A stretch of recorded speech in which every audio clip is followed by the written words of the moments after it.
All right, now, if we look at what is Christmas, and some of this I have to refer to my notes for because it's a little hard for me to see in this. I have a lot of information here, okay? So Christmas is one of the most significant celebrations in Christianity behind Easter and the Epiphany and the Pentecost, okay? Now, the Pentecost is the seventh Sunday after Easter, all right?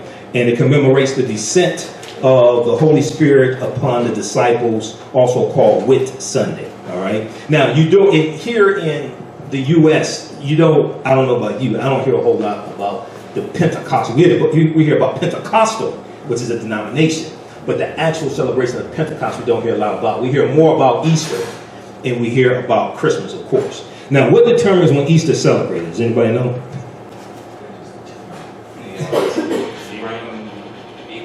The Vernal Equinox, yeah.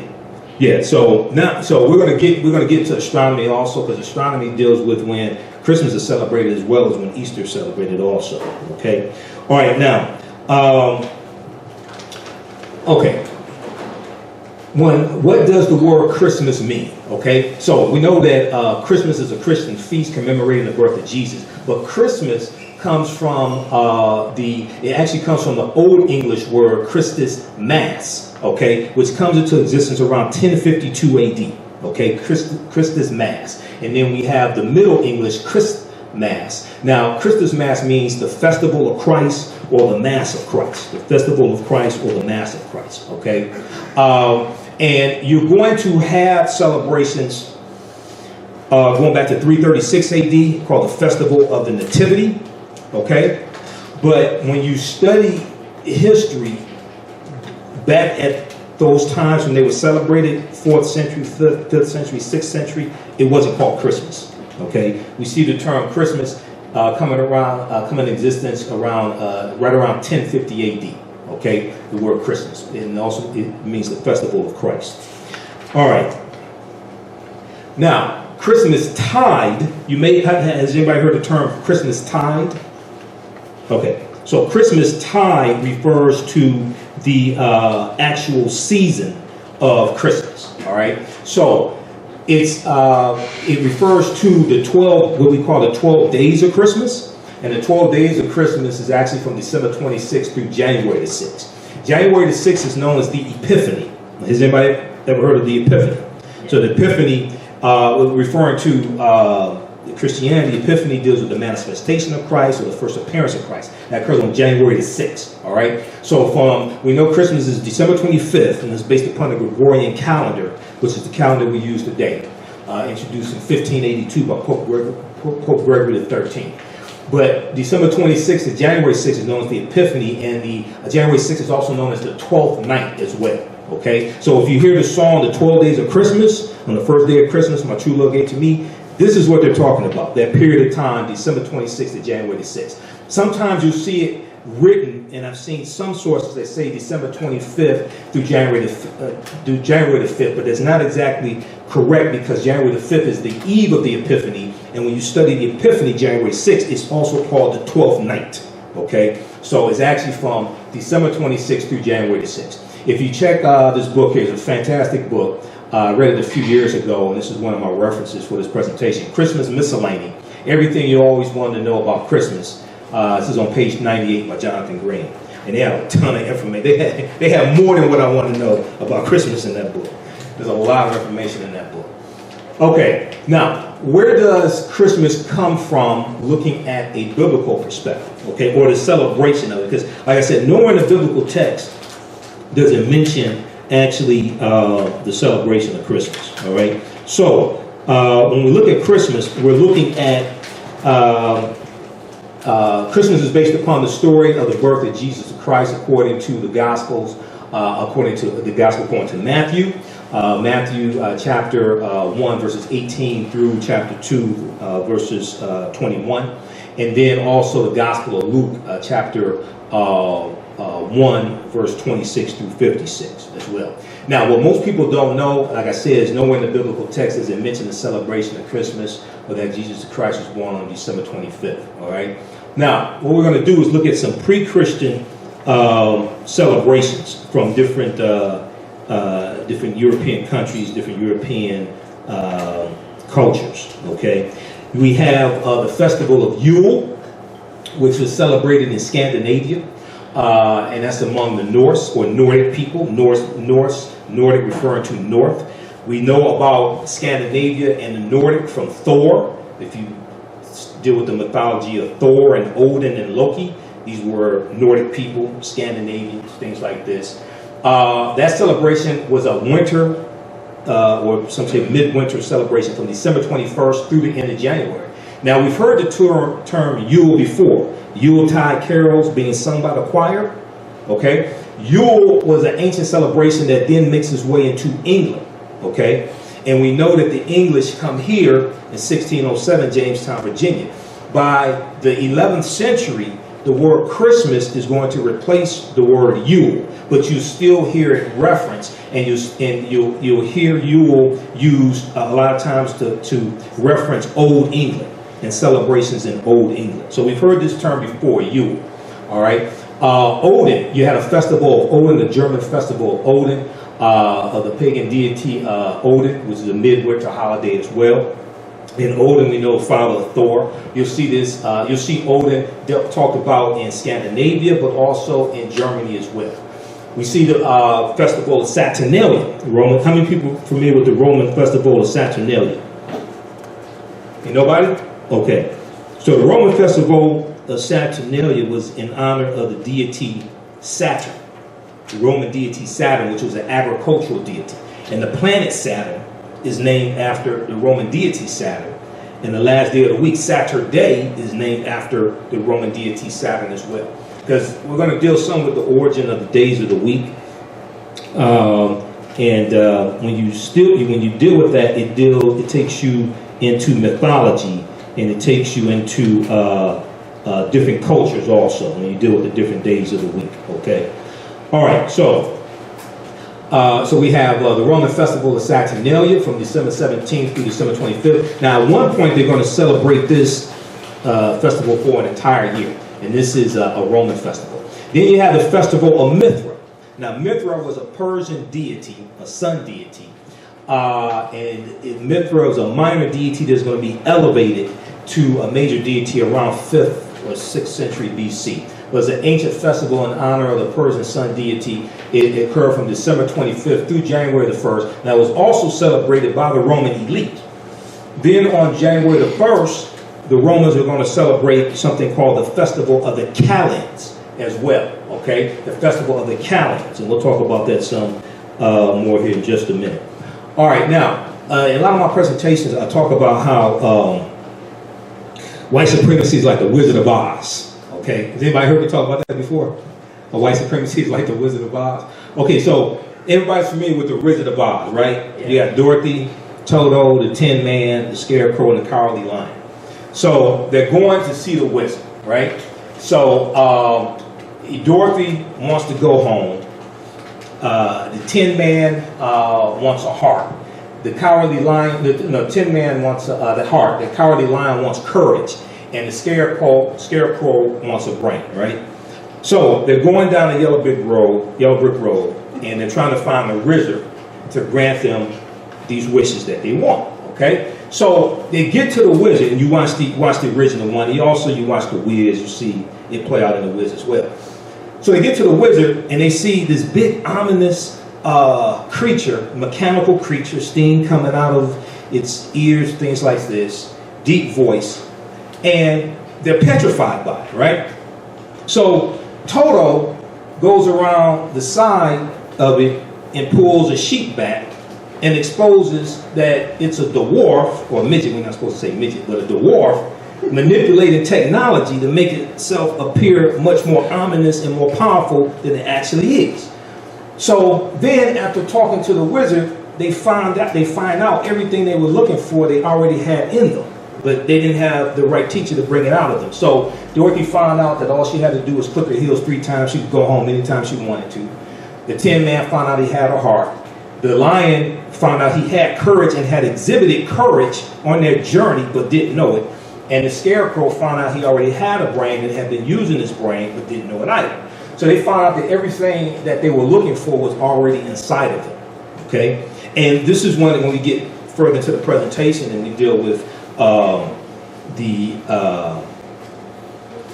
Christianity in Europe, going back hundreds of years ago, and we deal with the battle between the true knowledge and Christianity. We're going to see the suppression of the true knowledge also. Okay. All right. So, and this is what oftentimes what white supremacy does. White supremacy manipulates technology to make people think they're much more powerful than they actually are when they really aren't. Okay. There's some power in it, but they go overboard and they manipulate technology to strike fear in people as well. Okay. All right, I encourage people to check out this book, also Christopher Columbus and the African Holocaust, Slavery and the Rise of European Capitalism, with Dr. John Henry Clark, because I referenced this book some in the presentation also. Has anybody read this book? Okay, because in the book, he deals with, not only does it deal with Columbus, but he also deals with the Crusades, and the first crusade going back to 1095, 1096 AD in Europe, and how Europeans, most of them were illiterate at this time, right? And the Moors have already gone in. They go in to the Iberian Peninsula, Spain and Portugal in 711 AD. And I think that's one of the biggest mistakes we ever made, because when you study the history of the Moors, a lot of the stuff that they used on us, we taught them. That's why I said I wish we never taught them. Because when you study like slavery, and you study the different types of plantations, you have sugar plantations, rice plantations, cotton plantations. Well, those are things introduced into Europe by the Moors, by the Africans known as Moors.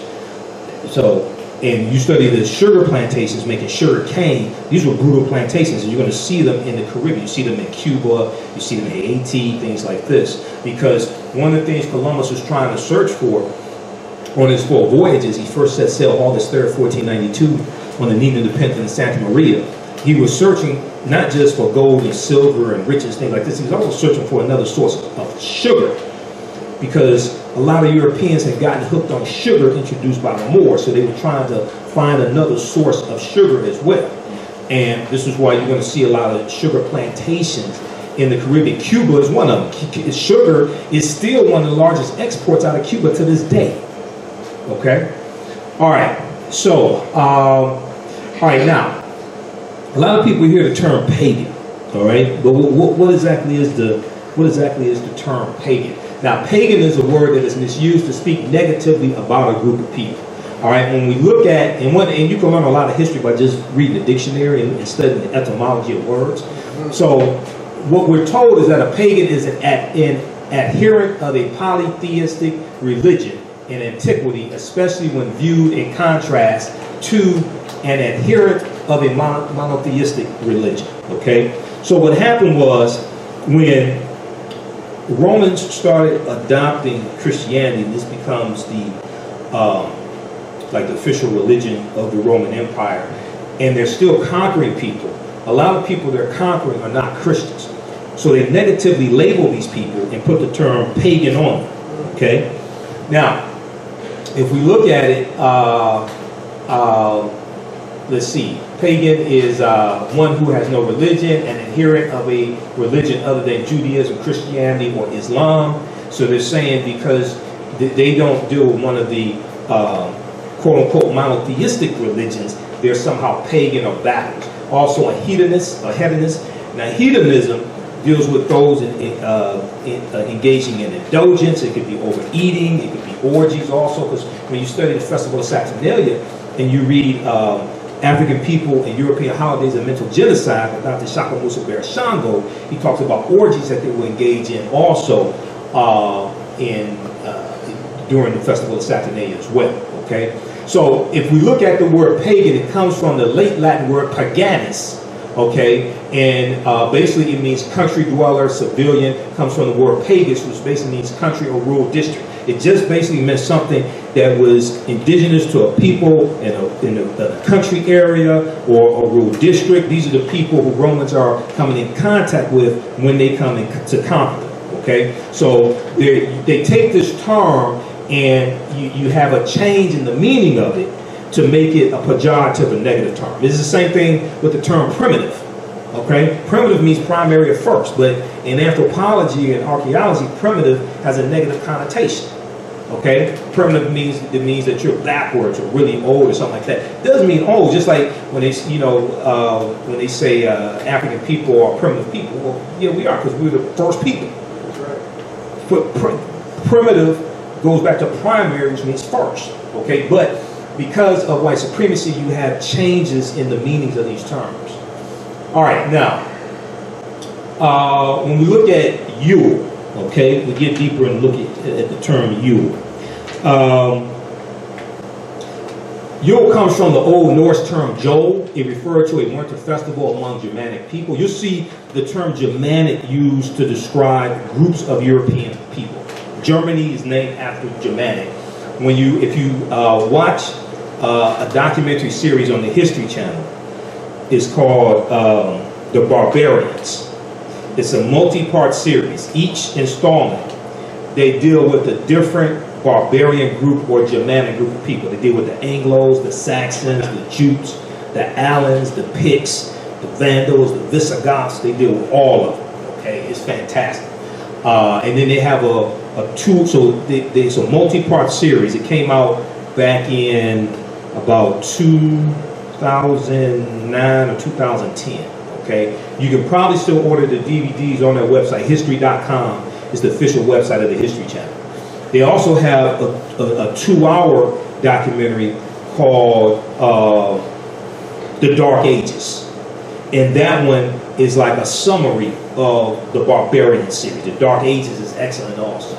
And what's interesting in the Dark Ages, when they show the Moors going into the Iberian Peninsula, Spain, because it wasn't even called Spain and Portugal at that time. It's called the Iberian Peninsula. When they show them going in, they show them looking like Arabs. They don't show them as black African people. They show them looking like Arabs going in. It's pretty interesting. All right, so now it occurs from December 21st through the end of January as well, the Festival of Yule. Okay. Now the word Christmas replaced Yule in most of England in the 11th century, but not in the northeastern areas of the Danish settlement, where it survived strongly to modern times as the normal dialect term for Christmas. Now, you're going to have 19th century writers who took up the word as a way of denoting the Christmas of olden times, with its lavish food and secular jollity situated in a largely invented Merry England.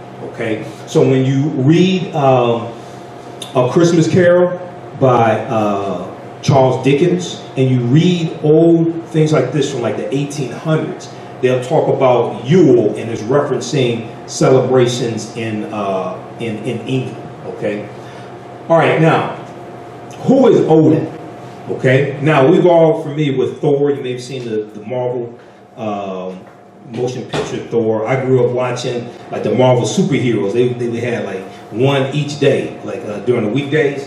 So they had Captain America and the Hulk and Thor and Submariner and things like this, right? But Thor is a Norse god of wisdom, war, art, culture, and the dead, and the supreme deity. I'm sorry, Odin. Odin is the Norse god of wisdom, war, art, culture, and the dead, and the supreme deity and creator of the cosmos and of humans also. Okay, so when you study Scandinavian mythology, you're going to read about Thor. Read about Thor and Odin, I should say. Okay. All right. Now, the Festival of the Kalends. The Festival of the Kalends was also celebrated. You have this celebrated by the Romans as well, and this occurred on January the 1st. All right. You also have this amongst the Persians. The Festival of the Kalends, Kalends. Okay.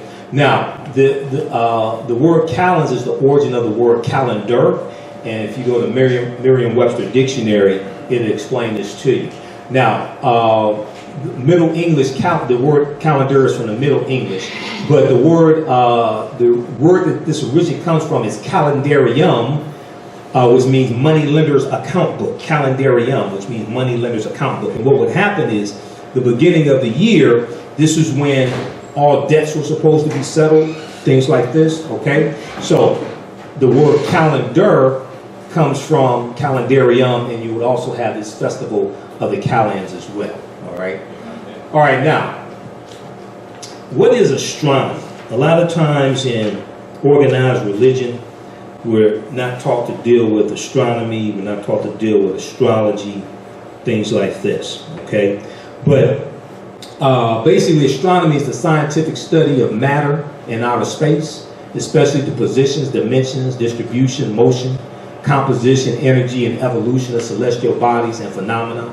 Basically, is that stuff up in the sky. Okay, astronomy deals with all that. It deals with the movement of the stars. It deals with the movement of the sun on the celestial path around the Earth on the celestial path around the sun. It deals with all that. Okay. Astronomy is also a system of knowledge or beliefs about celestial phenomena, the various astronomies of ancient civilizations, for example. Okay, and you'll see this is an etymological derivation of it as well.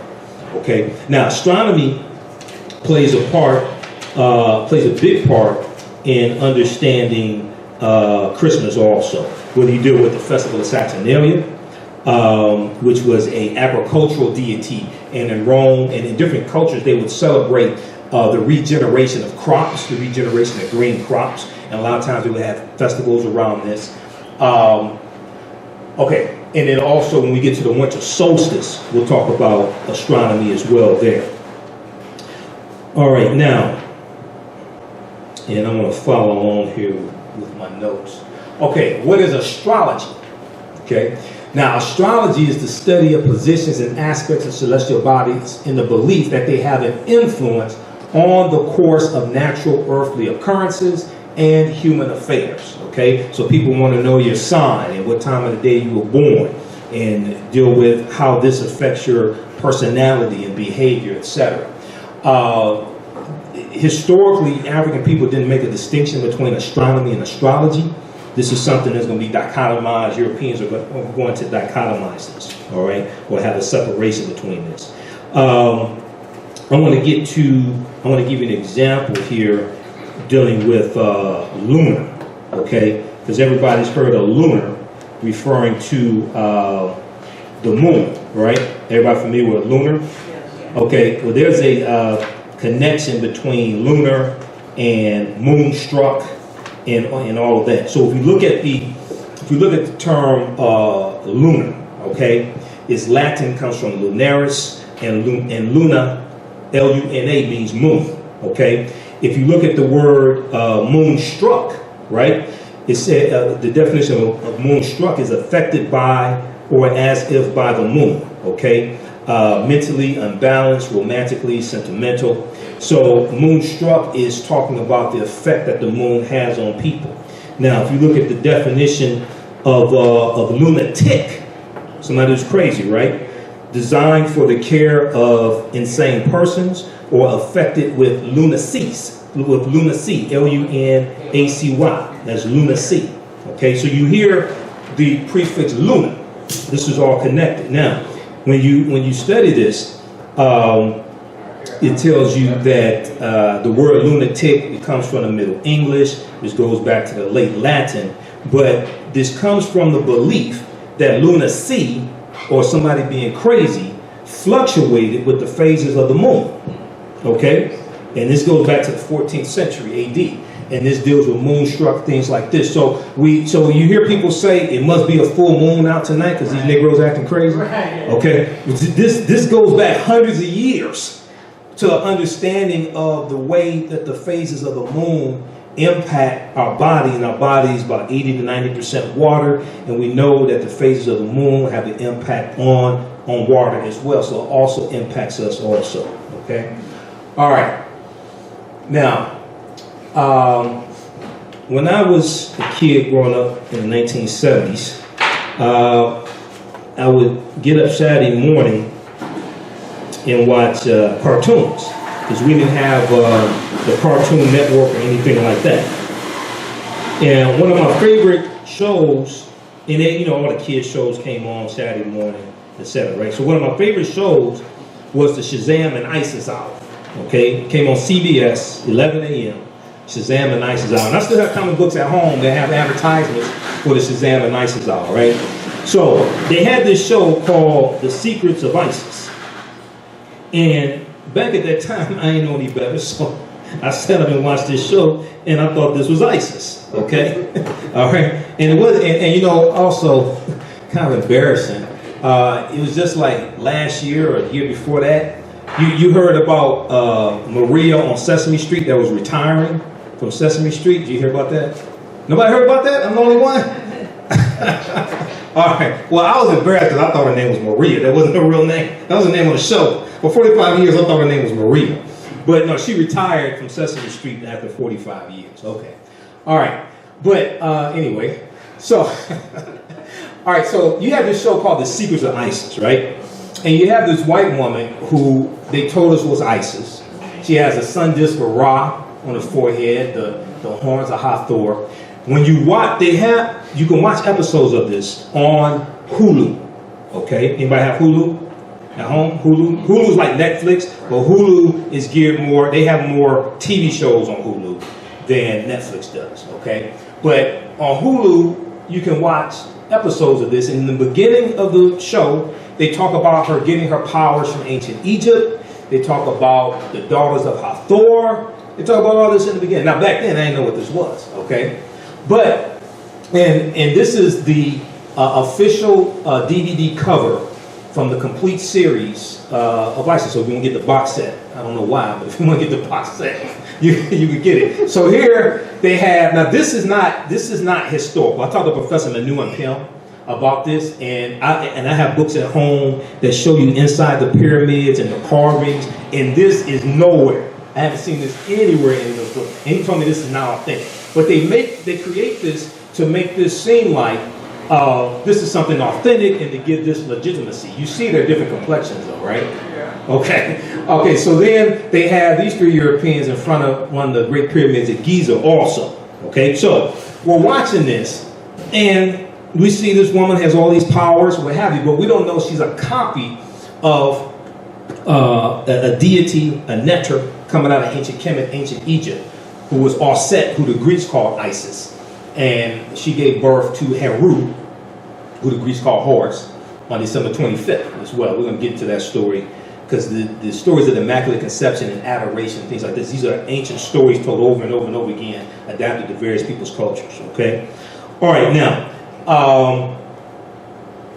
let's see here. Okay, now here's a famous statue, bronze statue of Asar, the father, Heru as an adult with the falcon's head, and Auset also. And you see the horns of Hathor and the sun disk as well. All right, and they were known as the first Holy Trinity also. We're going to get into that as well, okay?